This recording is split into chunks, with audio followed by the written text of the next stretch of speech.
اور یہ فرمایا کہ تم اپنے پروردگار کے راستے کی طرف لوگوں کو بلاؤ. کس طرح بلاؤ؟ بالحکمہ، حکمت کے ساتھ بلاؤ. یہ نہیں کہ تم نے اچھائی کی طرف بلانے کے لیے یا برائی سے روکنے کے لیے لٹ چلا دیا اور سخت الفاظ استعمال کر کے کسی آدمی کے ساتھ تم نے بدتمیزی کر دی اور اس کے لیے تم نے ایسے الفاظ استعمال کر لیے جس سے اس کا دل ٹوٹے. یہ کوئی طریقہ نہیں ہے دعوت کا یا امر بالمعروف و نہی عن المنکر کا، بلکہ حکمت کے ساتھ کرو. حکمت کے دو پہلو ہیں. ایک پہلو تو یہ ہے کہ ایسا ماحول دیکھو، ایسا موقع دیکھو جبکہ کوئی بات دوسرا اطمینان کے ساتھ سن سکے اور سن کر اس کو قبول کرنے کا ماحول موجود ہو. ایک آدمی جو ہے وہ کہیں دوڑا چلا جا رہا ہے اور آپ اس کو راستے میں روک کر اس کو دعوت دینا شروع کر دیں، یا اپنے کسی کام میں مصروف ہے، دل اس کا اس کام میں لگا ہوا ہے، اس وقت میں آپ دعوت کی بات شروع کر دیں یا امر بالمعروف و نہی عن المنکر شروع کر دیں، یہ کوئی حکمت کا تقاضا نہیں ہے. حکمت یہ ہے کہ مناسب وقت تلاش کرو، مناسب موقع تلاش کرو اور اس مناسب موقع اور مناسب وقت پر جا کر بات کرو.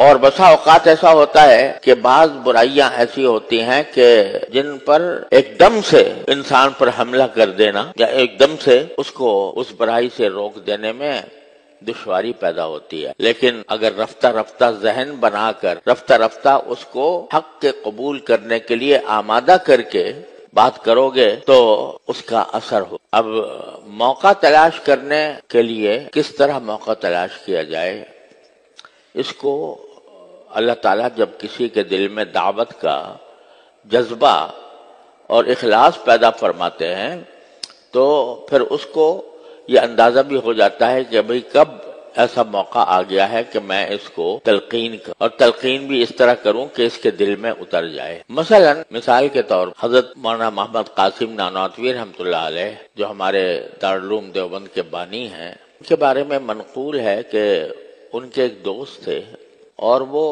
تھے تو دوست کچھ بچپن سے چلے آتے ہوں، لیکن تھے حلیہ ان کا سارا انگریزی تھا، انگریزی لباس میں ملبوس رہتے تھے. اور پھر بھی حضرت نانوتوی رحمۃ اللہ علیہ کی خدمت میں آ رہے ہیں، جا رہے ہیں، وہ ان سے دوستی کا معاملہ کر رہے ہیں اور محبت کا برتاؤ بھی فرما رہے ہیں. تو جب کافی دن اس طرح گزر گئے کہ دونوں گھل مل کر رہتے تھے، ایک دوسرے سے محبت کی باتیں کرتے تھے، دوستی کی باتیں کرتے تھے، ایک موقع پر حضرت نے اپنے ساتھی سے کہا، دوست سے کہا کہ بھئی ہماری دوستی تو بڑی پکی ہے اور ہم ایک دوسرے کے بغیر رہ بھی نہیں سکتے، لیکن یہ اچھا نہیں معلوم ہوتا کہ تمہارا حلیہ کچھ اور ہو اور میرا حلیہ کچھ اور ہو. تو ایسا کرو، آج ہم تمہارا حلیہ اختیار کر لیتے ہیں، یعنی یہ کپڑے جو تم پہنتے ہو یہ مجھے دے دو اور میں پہن لوں گا، اور جو میں پہنتا ہوں وہ تم پہن لینا. بس یہ کہنا تھا. اس کے اوپر جو ہے شرمندگی کا ایک فوارہ چھوٹ پڑا. اس نے کہا حضرت میں معذرت خواہ ہوں کہ اتنے دنوں سے مجھے خیال نہیں آیا اور آپ کی میں رفاقت میں رہتا ہوں، آپ کی صحبت میں رہتا ہوں،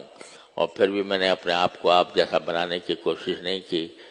تو آج آپ نے ایسی بات کہہ دی کہ اب اس کے بعد میرے آپ کے حلیے میں کوئی تبدیلی نہیں ہوگی. تو انتظار کیا اس بات کا کہ وہ دوستی پروان چڑھ گئی، ایک دوسرے کے قریب آ گئے، اور قریب آنے کے بعد پھر ان کو نصیحت کی. نصیحت بھی اس انداز سے کی کہ یہ نہیں کہا کہ تم بدل لو، پر کہا کہ میں بدل لیتا ہوں. تو یہ ہے حکمت کہ موقع کا تلاش کرنا. حضرت مولانا محمد الیاس صاحب رحمۃ اللہ علیہ، اللہ تعالیٰ ان کے درجات بلند فرمائے، جن کے دم سے یہ تبلیغ جماعت، ان کے سینے کی آگ ہے جو ساری دنیا میں پھیل گئی ہے تبلیغ جماعت کے ذریعے. اللہ تبارک و تعالیٰ اس کو اور ترقی عطا فرمائے. تو اس میں حضرت کا یہ واقعہ میں نے حضرت مولانا محمد عاشق الہی صاحب بلند شہری رحمۃ اللہ علیہ سے سن. فرماتے تھے کہ حضرت کے بھی ایک دوست تھے اور وہ داڑھی نہیں تھی ان کے، بے داڑھی کے تھے، تو مگر حضرت کے پاس آتے جاتے تھے. بہت دن تک آتے جاتے رہے. حضرت نے کبھی نہیں کہا کہ بھئی تم داڑھی رکھ لو، بس آتے جاتے رہے، اپنے کو جو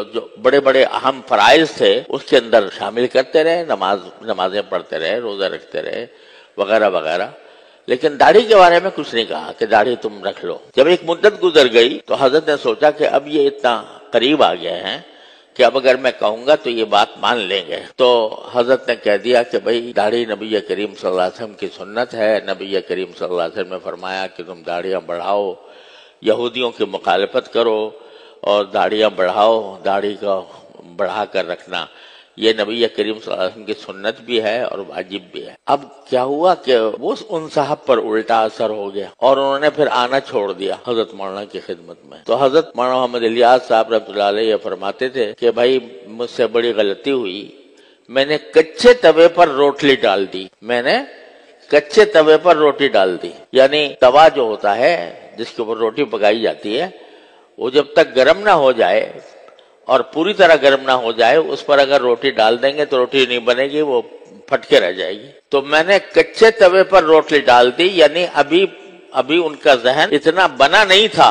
کہ میں ان سے یہ بات کہتا اور وہ اس کو قبول کر لیتے۔ نتیجہ الٹا ظاہر ہوا کہ بجائے اس کے کہ وہ میرے قریب آتے اور میری بات مانتے، وہ مجھ سے چلے ہی گئے، چھوٹ گئے۔ تو یہ لفظ بڑا عجیب استعمال کیا حضرت مولانا محمد الیاس صاحب نے کہ کچے توے پر روٹی ڈالنا، یعنی پہلے یہ دیکھو کہ توا پکا بھی ہے کہ نہیں، یعنی ماحول تیار ہوا ہے کہ نہیں، ذہن اس طرح پہنچا ہے کہ میں کوئی بات کہوں تو وہ اس پر اثر انداز ہو۔ اسی کو قرآن کریم نے فرمایا وذکر ان نفعت الذکریٰ، نصیحت کرو جبکہ نصیحت کرنے کا کچھ فائدہ معلوم ہو تو اس وقت نصیحت کرو۔ لیکن ایسے ہی ایک آدمی ابھی تک تمہاری نہ اس سے جان ہے نہ پہچان ہے نہ اس کا تم نے مزاج سمجھا ہے نہ اس نے تمہارا مزاج سمجھا ہے، اور ایک دم سے اس کے اوپر ایک ڈونگرا برسا دیا کہ تم داڑھی منڈے ہو اور داڑھی رکھا کر، تو یہ فائدہ مند نصیحت نہیں ہے، یہ حکمت کے ساتھ نہیں ہے۔ ادعو الی سبیل ربک بالحکمہ، حکمت کا معنی یہ ہے کہ یہ بات تلاش کرو کہ میں کس وقت اور کس ماحول میں کسی انسان کو کسی نیکی کی دعوت دوں، ایسا نہ ہو کہ بجائے اس کے کہ وہ اس کو قبول کرے الٹا اس کے اوپر الٹا اثر ظاہر ہو جائے۔ تو حکمت کے ایک معنی یہ ہے کہ موقع دیکھو، مقام دیکھو، صحیح وقت کا تعین کرو، صحیح جگہ کا تعین کرو جس میں کوئی نصیحت کسی دوسرے کے اوپر کرتے ہو۔